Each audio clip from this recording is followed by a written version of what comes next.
Hi guys, and welcome to vlog number 2 from The Wandering Beard, philosophy vlog. For those of you who may not know me, my name is Eric Falvey, and I am an author, and I go by the moniker The Wandering Beard. If you are ever interested in reading more of my philosophical works, I do put out pretty regular blog posts. You can find those at www.thewanderingbeard.net. You can check those out at any time. And just as an update, my vlogs are categorized numerically on YouTube. This will be number 2. And you can access the newest weekly blog at that same website simply by scrolling down to the bottom of www.thewanderingbeard.net to the vlog tab. That will be the featured video every week. I will try to put out at least one vlog. So, without further ado, the topic that I would like to discuss today is the benefits of therapy. Therapy, I think, is an extremely underutilized tool for people who are struggling.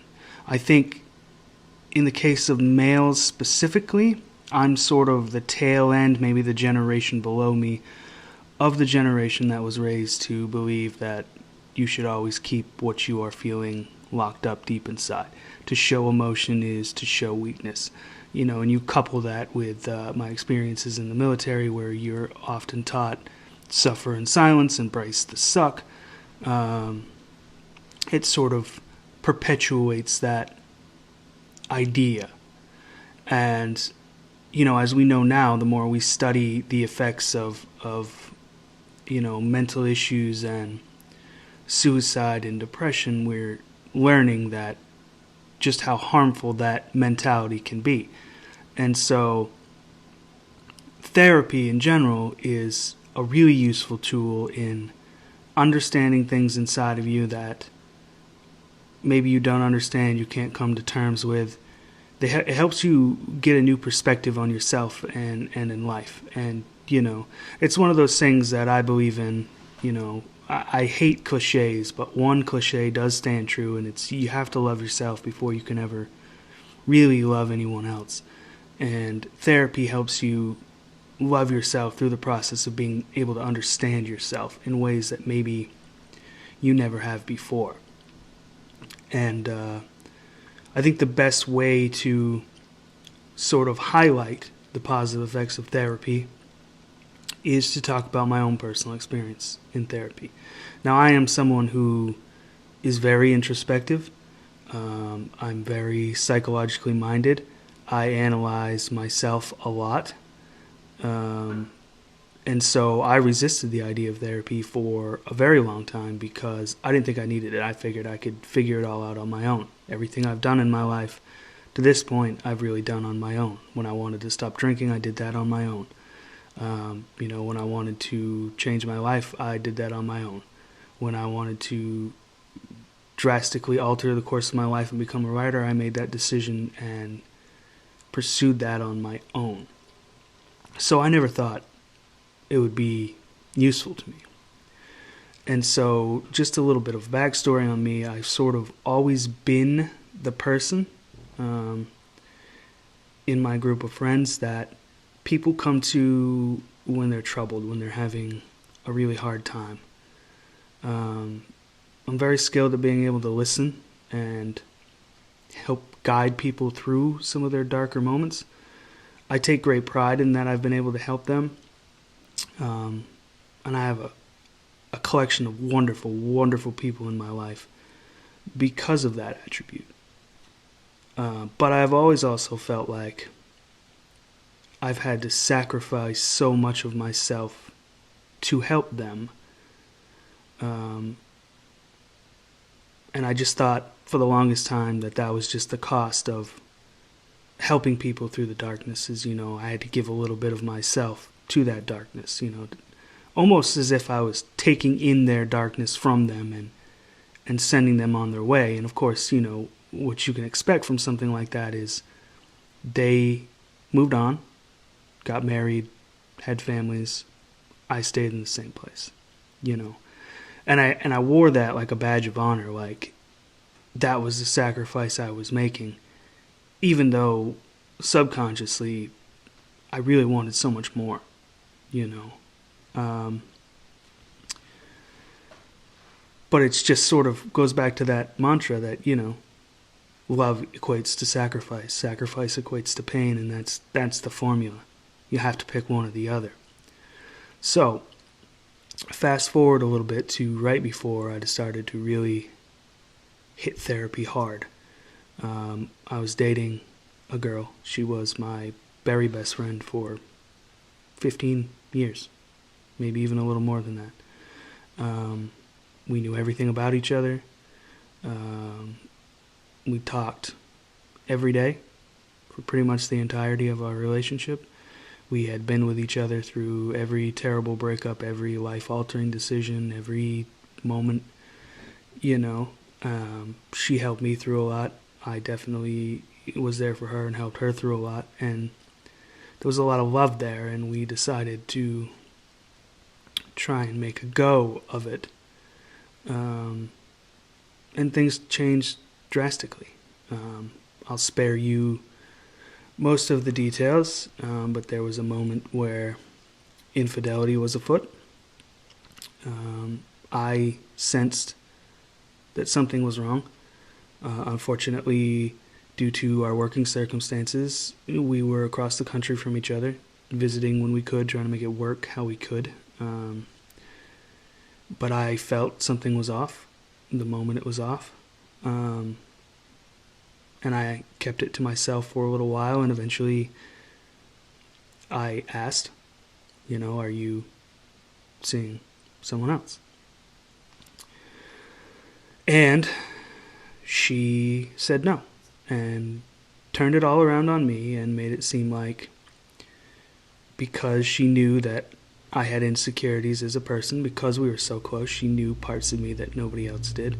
She made it seem as though those were rearing their ugly heads, and I had manifested this belief that something was wrong, and it was born of my own making.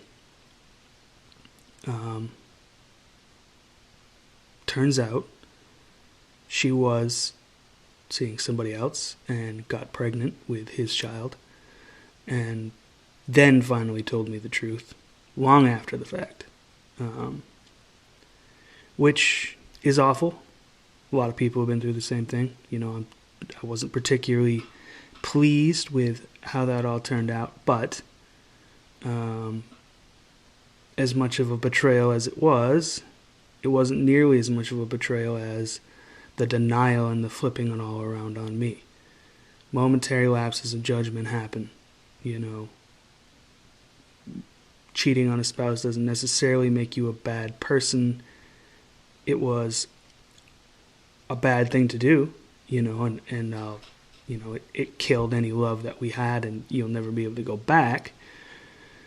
But the thing that I found the most unforgivable, and the thing that, you know, has driven us apart, and the reason why she's no longer welcome in my life, was the fact that I let her in past all of those locked doors, and I let her see all of those insecurities and, you know, chips in my armor, and, you know, loved her through some of her worst days. And she knows the kind of person that I am and how I operate, and I operate highly on intuition and intuition alone. I feel things, and it makes me, you know, dive in to understand them, and I understand them and I move on. And that is how that is all I have. That is what I've built my life on, is that sort of series of action based on intuition. And so for someone to come in and gain my trust and be able to sort of pit me in a war against myself was a really catastrophic moment for me. Because the minute I feel like I can't trust my instincts, my intuitions on one thing, I start to rip apart everything around me. Because all of my decisions are based on that intuition. So if it is so deeply flawed that I made up an allegation or Was so far off base with something I interpreted, then it had to have leaked out into other aspects of my life, and it left me questioning everything. And for somebody like me, that sends me spiraling into madness more than anything else.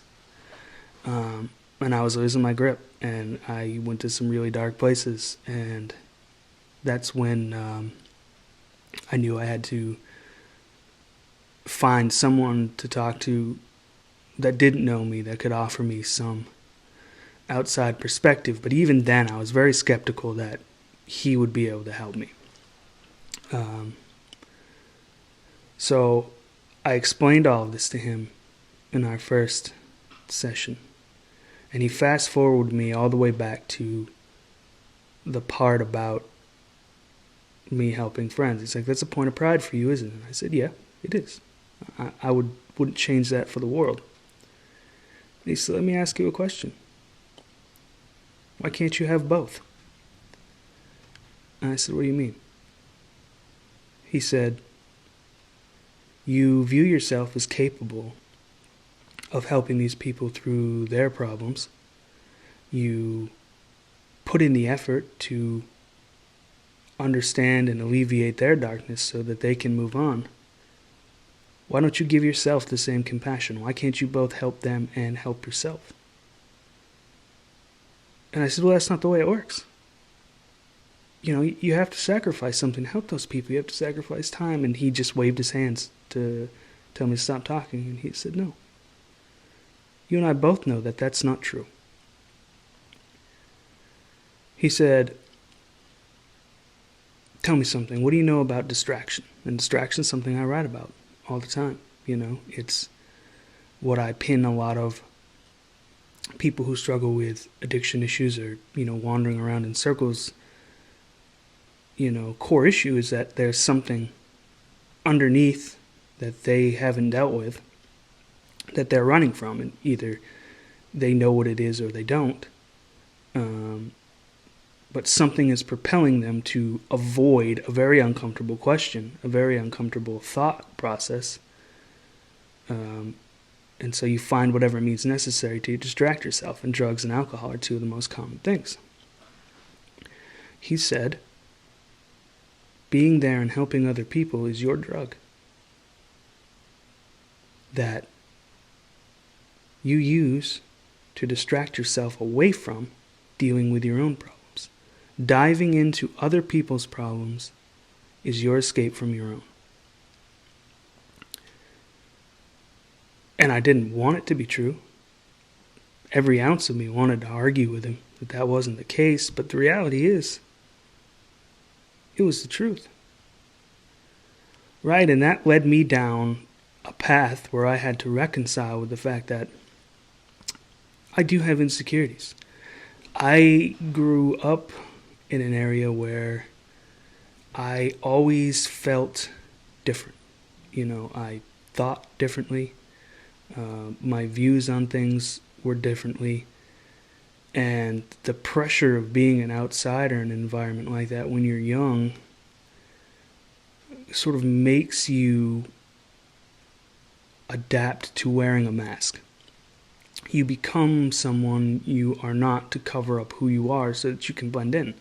Because blending in is comfortable, it's easier, it's the way to go. You don't have to face the weird looks or the people talking behind your back in a small town setting, and it happens. I'm not saying that all small towns are bad, but when you live in a small area with a generally overwhelming collective mindset, it is difficult to be your own person outside of the collective. That is really looked down on. People definitely like to say things about you behind your back because they don't understand you. And that's one of those things I've come to understand and respect is, people fear what they can't understand. It's their natural default status, and fear quickly turns to discontent and judgment. It's one of the biggest, social rules in existence is, 99% of the ignorance that comes from small-minded people is born out of fear. And again, it's not all small town people. There are some wonderful aspects of that small town that I love and will always love. It's just a general feeling that I had, and it was one that I had to come to terms with. And so it opened my eyes up to a lot of things, things from my childhood and the abandonment of my biological father, a lot of uncomfortable issues with feeling like I was never good enough, right? And through the process of talking to him, he led me to believe that I helped these people and I could have moved along with them, I could have taken a chance at living life with them, at evolving with them. There are a small handful of women that I helped through this that are my very best friends to this day that I love. And they moved on and started families and have children and wonderful partners, and I don't regret that happened to them because I think they ended up where they needed to be. However, there was always an opportunity there that I never saw for, me to forge that life with them. And what I saw as being noble in sacrificing that to help them over the edge was really just an illusion for me to succumb to the fact that I didn't believe that I was good enough to be with them, that I didn't believe that I was worthy of having a loving partner and a loving family. And now it shaped my life. Those moments have passed. Those moments of opportunity and connection to maybe start a family with these people have passed. And as a result, my life has shifted dramatically. And now I'm making the best out of it. And again, I wouldn't go back in time and change that if I could, because I think that everybody ended up in a really good place, and being able to maintain a connection with them and seeing all of them happy every single day is, I wouldn't ever jeopardize that to, maybe get something that I once coveted. I don't think that that's a worthwhile trade-off, I'm tremendously happy and proud of the people that they became, and furthermore, every day I'm becoming more proud of the person that I became. And so I don't think I ever would have gotten there because I was so set in my belief that I was some sort of emotional superhero, like an anchor people could grab into when the seas got rough, and I would steady their ships. But I would never be able to come out from the ocean depths.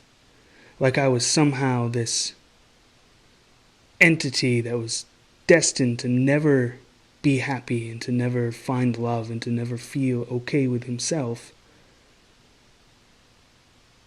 But I happily sacrificed all of that to lift other people up. And that, I'm learning now, was an illusion, born of insecurity, born of the fact that I haven't felt good enough, that stemmed from a lot of deep-seated issues that I never addressed. And so, really the point of this is not to talk about me, but to show you the importance of the therapy through my story.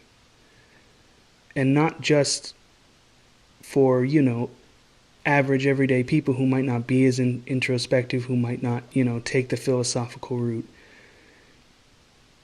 There's a lot there that they probably don't even realize lurks beneath the surface. And if therapy can help somebody who is as knowledgeable about the aspects of psychology and is as introspective, as I've said, as I am, if therapy can open doors and open my eyes to things that I didn't know exist within myself, then that same possibility expands exponentially around average everyday people who are struggling. So this is just sort of a PSA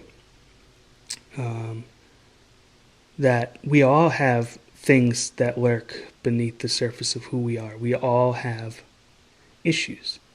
And a lot of us have repressed those issues because we haven't felt comfortable sharing them, we've glossed over them, we've let them manifest into toxic behavioral patterns that have shaped our lives in ways that we can't even begin to understand, because we have framed the narrative so that it's just who we are. We can't help it. But the reality is, we can help it. But the first step to that is to say, I need help. And the second step to that is to really take stock of the things that we have let slip. And we have to own our shit. More than anything else, we have to own that. We have to look back and we have to say, I ignored this and it's on me. I ignored all of the red flags. I didn't think I was worthy, so I chased a partner who did not treat me good at all, who lied and manipulated me, and I knew it was happening for a long period of time, and I let it happen because that was the price I was willing to pay to be able to have something I thought I wasn't worthy of having. So, the lesson here is there's always something to be learned. Now, I'm not a big believer in psychological medication.